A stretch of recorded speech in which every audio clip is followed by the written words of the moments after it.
अतः रास 5 अध्याय प्रारंभ थे। मुझे कोई नहीं जीत सकता, मेरे समान शक्तिशाली कोई नहीं है। ब्रह्मा को मैंने नचाया, शंकर, हाँ शंकर ने मुझे जला दिया, भस्म कर दिया, पर उससे क्या, मैं तो बिना देह के और शक्ति संपन्न हो प्रकट हुआ हूँ। पर भगवान श्री राम के सामने तुम्हारी दाल गली नहीं थी। कामदेव के अहंकार को अब चोट पहुंची थी और पहुंचाने वाले थे परम कौतुकी देवर्षि नारद जी महाराज। राम इस शब्द को दोहराने लगा था कामदेव, फिर झेप गया। हाँ, जब कोई एक पत्नीव्रत धर्म का पालन करके ही बैठ जाए तब मैं भी कुछ कर नहीं सकता, पर देवर्षि नचाया तो मैंने तुम्हें भी है। कैसे विश्व मोहिनी के लिए झेपने की बारी अब देवर्षि नारद जी की थी। छोड़ो उन पुरानी बातों को देवर्षि, कोई बात नहीं, हम हैं ही इतने बड़े शक्ति संपन्न की हमसे कोई टकरा नहीं सकता।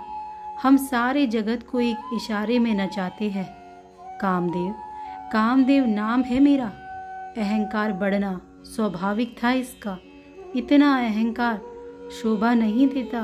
कामदेव, देवर्षि समझा नहीं रहे इसको, अब लड़वाना चाहते हैं।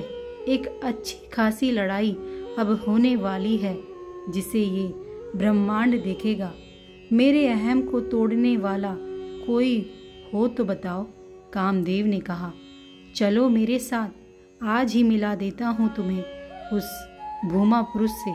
इतना कहकर चल पड़े देवर्षि। कामदेव पीछे पीछे चल दिया था। भगवान नारायण से लड़ाने लाए हो? हंसा कामदेव। नहीं, नारायण से नहीं, वैकुंठ को देखकर भयभीत हो गए। क्या? भयभीत नहीं, पर भगवान नारायण से मैं युद्ध नहीं कर सकूंगा। देवर्षि ने पूछा, वैसे मैं तुम्हें नारायण के पास लाया नहीं हूँ, पर तुम अभी मेरे पीछे पीछे चले आओ। हाँ, ये बात भी बता दोगे तो यात्रा अच्छे से कट जाती। कौन सी बात? कामदेव पूछता हुआ चल रहा है पीछे पीछे। यही बात की भगवान नारायण से भी कभी भिड़े हो क्या? हाँ, नर नारायण दोनों तपस्या कर रहे थे बद्रीनाथ में। बस गलती से लड़ने चला गया था मैं। फिर आगे क्या हुआ? अब होना क्या था, नारायण और नर तप में लीन थे। मैंने अपनी सारी शक्ति लगा दी, बड़ी बड़ी अप्सराओं को नचवा भी दिया, पर उन्हें तो कोई असर ही नहीं। बाद में नारायण ऋषि ने अपने नेत्र खोले, मुस्कुराए और बड़े प्रेम से उन्होंने अपनी जंघा को मसला। उसी में से एक अत्यंत सुंदरी उर्वशी अप्सरा प्रकट कर बोले, तुम्हारे पास क्या ऐसी अप्सरा एक भी है? जाओ ले जाओ इसे। देवर्षि, क्या बताऊं, क्या अप्सरा थी वो उर्वशी। अब हार तो माननी ही पड़ी मुझे, क्योंकि जिसकी जंघा से ऐसी सुंदरी प्रकट हो सकती है, मैं क्या हूं उनके सामने। चलो आ गए हम। देवर्षि ने उस लोक में प्रवेश करते हुए कहा, ये कौन सा लोक है? गोलोक। कामदेव उस लोक को बड़े ध्यान से देख रहा था। हाँ मदन, यही है गोलोक। चलो अब हम तुम्हें गोलोक बिहारी से मिलवाते हैं। चलो। कामदेव चारों ओर देखता हुआ चकित सा चला जा रहा था। जय हो श्री गोलोक बिहारी सरकार की जय। जय हो श्री मुरली मनोहर लाल की जय। दिव्य सिंहासन है, उस सिंहासन पर मोर मुकुट धारण किए, मंद मुस्कुराते हुए, फेंट में बांसुरी पीताम्बरी। देवर्षि ने प्रणाम किया, साष्टांग प्रणाम किया, पर कामदेव ने साष्टांग नहीं, हाँ अनमने ढंग से हाथ जोड़ लिया। पर वह बड़ी मुश्किल से। कैसे आए हो नारद जी? कामदेव देख रहा है, सुंदर तो बहुत है ये, और वाणी भी मिठास से भरी। मैं ठीक हूँ प्रभु। हाँ, आने का कारण तो ये है मेरे साथ, इन्हें तो आप जानते ही हैं। कामदेव को दिखाते हुए नारद जी ने मुरली मनोहर श्याम सुंदर से पूछा, इनको कौन नहीं जानता? अहंकारी के अहंकार को और बढ़ाना ये तो काम ही है श्याम सुंदर का, तभी तो आगे की लीला बनेगी। नारद जी ने कामदेव को देखा। कामदेव और अहंकार से फूल गया था, मानो कह रहा हो, देखा देवऋषि, मुझे कौन नहीं जानता, मुझे संपूर्ण ब्रह्मांड जानता है, पर इन पुष्प धनवा कामदेव को मुझसे क्या काम आ पड़ा? श्याम सुंदर ने पूछा। इनको ऐसा लगता है कि ये विश्व विजयी है। देवऋषि ने कहा, हाँ तो सच ही लगता है इनको, यही है विश्व विजयी।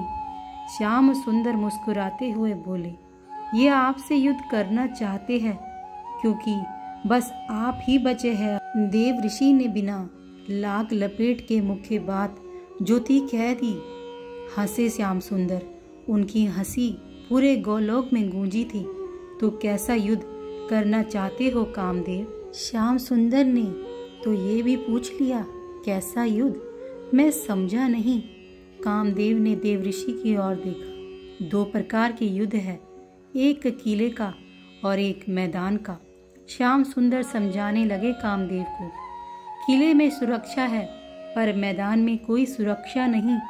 जैसे कामदेव स्पष्टता समझना चाहता था, तो सुनो मनमत कामदेव, किला यानी विवाह करके मन को विचलित होने से मुक्त रखना, और मैदान यानी हजारों सुंदरियों के साथ रमण करते हुए मन को शांत रखना। नहीं नहीं, बात पूरी भी नहीं हुई थी कि कामदेव बीच में ही बोल पड़ा। नहीं, किले का युद्ध मैं राघवेंद्र सरकार से लड़ चुका हूँ।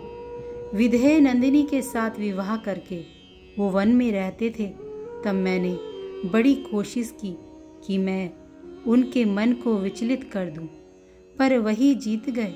हाँ, मैं इस बार सबसे बड़ा युद्ध जो मैंने लड़ा भी, तो मुझे बड़े बड़े योगी योगेश्वर सबको मैंने पराजित किया है।